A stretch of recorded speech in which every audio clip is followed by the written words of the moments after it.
David Hallyday, j'en ai fait des cauchemars, expérience très traumatisante vécue par le chanteur. David Hallyday se raconte dans un documentaire qui sera prochainement diffusé sur Canal+, et qui a été produit par un autre célèbre fils de Paul Belmondo, ce mercredi 29 mars. Les deux hommes étaient les invités d'Anne-Elisabeth Lemoine sur le plateau de C'est à vous pour en parler. Mais un autre sujet a rapidement pris le dessus, à savoir leur passion commune pour le sport automobile. Le mari de Luana étant pour rappel un ancien professionnel dans ce domaine, tout comme le fils de Johnny. David Hallyday n'est en effet pas en reste non plus lorsqu'il s'agit de manier une voiture de compétition. Il a déjà participé au mythique 24 heures du Mans à 8 reprises. Mais en 2016, le chanteur a vécu une très mauvaise expérience sur la piste. Je courais pour une grande écurie.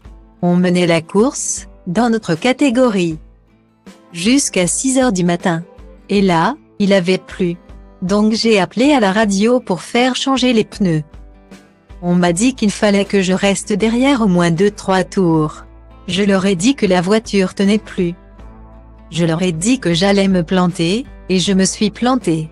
Je m'en suis voulu de ne pas avoir contredit la décision, a-t-il raconté.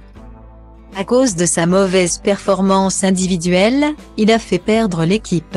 Un échec qu'il a vécu comme un traumatisme pendant un long moment. Lui qui n'a jamais caché son esprit de compétiteur. Il y a toute une équipe derrière. Il y a une vingtaine de personnes. J'en ai fait des cauchemars, a-t-il ajouté. Avant de relativiser et de relever le positif de cette course, ça m'a construit pour la suite. Aujourd'hui, je regarde ça comme une expérience par laquelle il fallait passer. Un traumatisme qui semble donc désormais derrière lui. À noter que sur Europe 1 et là aussi dans le cadre de la diffusion du documentaire qui le met à l'honneur. Le fils de Sylvie Vartan s'est exprimé ce mercredi plus tôt dans la journée sur sa relation avec son célèbre père. Notamment lorsqu'il était enfant. On ne se voyait pas souvent, il était souvent en tournée. Donc pour essayer d'équilibrer les choses sur son manque de présence, il était venu un jour avec un énorme paquet. Dans ma tête de gamin, je pensais que c'était un truc mauvais, je pensais qu'il allait m'envoyer sur la lune.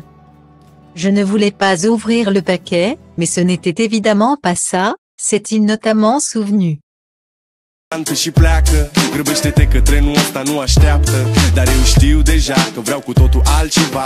Închide ochii, îți poți imagina că lumea e a ta și în plus poți să sari sus, sus, sus.